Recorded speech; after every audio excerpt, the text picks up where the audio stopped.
नमस्कार साथियों, स्वागत है आप सभी का हमारे एक और नए वीडियो में। दोस्तों, आप सभी को पता होगा दुनिया में दो युद्ध चल रहे हैं, एक यूक्रेन और एक रूस का, और एक अभी हाल ही में 7 अक्टूबर को चला है फ़िलिस्तीन यानी हमास और इजराइल के बीच में। ठीक है दोस्तों, वहीं इजराइल इस युद्ध के बीच में पाकिस्तान की एक प्रतिक्रिया देखने को आपको मिलने वाली है। दोस्तों, क्या कहा है पाकिस्तान ने इस युद्ध के बारे में? आखिर पाकिस्तान इस युद्ध के बारे में इतना नरम क्यों है? क्या है पाकिस्तान की मंशा? हम दोस्तों इस वीडियो के माध्यम से आपको बताने जा रहे हैं दोस्तों। ठीक है दोस्तों, हमारी इस वीडियो को पूरा जरूर देखना ताकि आपको सब कुछ क्लियर हो जाए। पाकिस्तान ने इजराइल हमास युद्ध पर काफ़ी सदी हुई प्रतिक्रिया दी है। इजराइल को लेकर ऐसी प्रतिक्रिया पाकिस्तान में पहले कभी नहीं देखी गई। पाकिस्तान शुरू से ही एक अलग फ़िलिस्तीनी राज्य का हिमायती रहा है और इजराइल का कटु आलोचक। ऐसे में विशेषज्ञों ने पाकिस्तान की बदलती विदेश नीति को लेकर बड़ी बात कही है। पाकिस्तान ने इजराइल हमास युद्ध पर असामान्य रूप से नपे तुले शब्दों में प्रतिक्रिया दी है। एशिया के मुस्लिम बहुल देशों में से एक पाकिस्तान की इस प्रतिक्रिया से इस बात की अटकलें तेज हो गई हैं कि किसी दिन इस्लामाबाद इजराइल के साथ संबंध सामान्य कर सकता है। पाकिस्तानी सरकार आमतौर पर इजराइल की कठोर आलोचक है, जिसके साथ उसके कोई राजनयिक संबंध भी नहीं है। पाकिस्तान हर वक्त फ़िलिस्तीनी अधिकारों की दुहाई देता रहता है, लेकिन जहां इंडोनेशिया और मलेशिया जैसे देशों ने स्पष्ट रूप से इसराइल पर संघर्ष को भड़काने का आरोप लगाया है, वहीं पाकिस्तान ने अब तक नरम रुख अपनाया हुआ है। जैसे ही शनिवार को हमास आतंकवादियों के इजराइल पर हमले की खबर आई, अंतरिम पाकिस्तानी प्रधानमंत्री अनवर उल हक काकर ने एक्स पर पोस्ट किया कि इस हिंसा से दिल टूट गया है। हम संयम और नागरिकों की सुरक्षा का आग्रह करते हैं।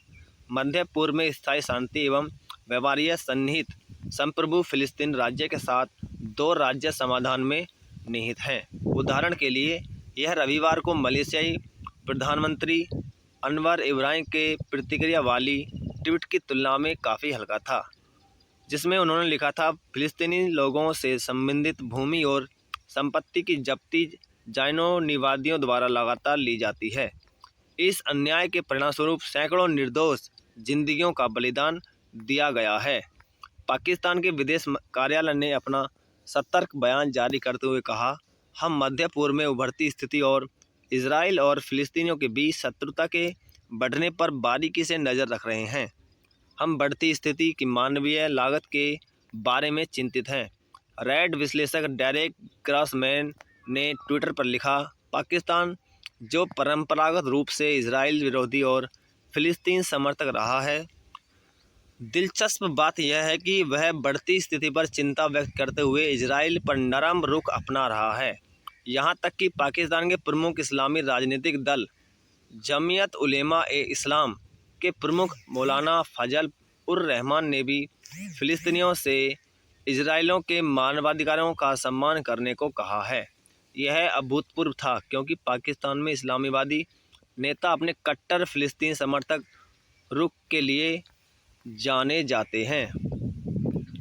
स्थानीय अधिकारियों के अनुसार रविवार को इजराइल पर हमास के हमले में 1300 से अधिक लोगों की जान गई, जबकि गाजा पर इजराइल के जवाबी हमले में अब तक 2000 से अधिक लोगों की मौत हो चुकी है।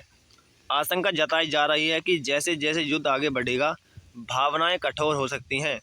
पाकिस्तान के अंतिम प्रधानमंत्री काकर ने तब से वेस्ट बैंक पर इजरायली कब्जे पर अफसोस जताया है। पाकिस्तान में अभी तक इजराइल के खिलाफ बड़े विरोध प्रदर्शन नहीं देखे गए हैं। हालांकि कुछ छोटी धार्मिक पार्टियों ने फिलिस्तीन के पक्ष में रैलियां जरूर निकाली हैं, फिर भी ये उतनी आक्रामक नहीं थी जितना पहले देखा गया था। कूटनीतिक विशेषज्ञ इसके कई कारक देखते हैं। इस्लामाबाद स्थित राष्ट्रीय सुरक्षा प्रमुख अहमद कुरैशी ने उम्मीद जताई कि पाकिस्तान की प्रतिक्रिया कम से कम आंशिक रूप से आत्मनिरीक्षण के कारण थी। उन्होंने निक्केई एशिया को बताया, नागरिकों पर सार्वजनिक रूप से हमास द्वारा किए गए निर्लज्ज हमले का समर्थन करने को लेकर कुछ चिंता है, भले हुई दबी हुई है। इस्लामाबाद में एक राजनीतिक विश्लेषक सबूक सैयद ने कहा है कि चूंकि हमास ने गाजा में मौजूदा संघर्ष शुरू किया है, इसलिए पाकिस्तानी धार्मिक नेताओं को इजराइल के खिलाफ मजबूती से सामने आने का कोई कारण नहीं आता है। उन्होंने कहा, इस्लामवादियों ने अब तक बड़े पैमाने पर इजराइल की प्रतिक्रिया को नज़रअंदाज किया है, जिसने कई फिलिस्तीनियों को मार डाला है। अंतर्राष्ट्रीय मुद्रा कोष से मिलने वाले 3 अरब डॉलर के बेलआउट पैकेज पर निर्भर पाकिस्तान आर्थिक संकट में फंसा हुआ है।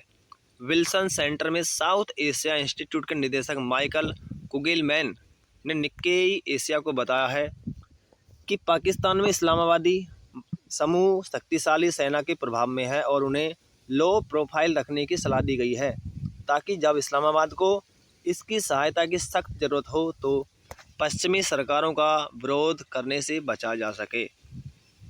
अमेरिका और कई अन्य पश्चिमी देशों ने इजरायल के प्रति दृढ़ समर्थन व्यक्त किया है। पाकिस्तान इस बात पर जोर देता है कि इजरायल को मान्यता एक संप्रभु फिलिस्तीनी राज्य की स्थापना पर आधारित है, लेकिन पिछले कुछ वर्षों में कुछ शांत बातचीत हुई है। पहला ज्ञात उच्च स्तरीय सार्वजनिक संपर्क 2005 में हुआ था, जब पाकिस्तान और इजरायल के विदेश मंत्री तुर्की में मिले थे। तब से मीडिया में कई बैठकों की खबरें आईं, हालांकि किसी को भी आधिकारिक तौर पर स्वीकार नहीं किया गया। मुस्लिम जगत में इजरायल के साथ औपचारिक संबंध स्थापित करने को लेकर पहले वाली नकारात्मक धारणा धीरे धीरे बदल रही है। इजरायल ने 1979 में मिस्र और 1994 में जॉर्डन के साथ शांति स्थापित करने के वर्षों बाद 2020 में संयुक्त अरब अमीरात, बहरीन, सूडान और मोरक्को के साथ समझौते पर हस्ताक्षर किए हैं। हमास के हमले और इजरायली जवाबी कार्रवाई से पहले उम्मीद की जा रही थी कि इजरायल और सऊदी अरब के बीच समझौता हो सकता है। यह भी चर्चा थी कि पाकिस्तान भी अपने आका सऊदी अरब का अनुसरण कर सकता है।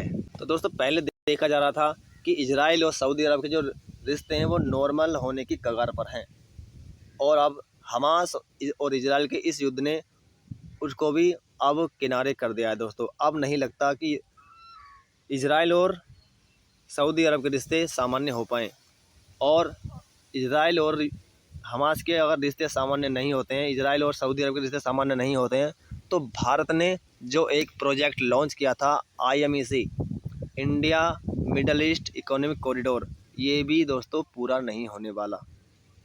ठीक है दोस्तों, क्या लगता है दोस्तों आपको, क्या भारत ने जो ये प्रोजेक्ट स्टार्ट किया है, क्या ये पूरा हो पाएगा इस युद्ध की वजह से?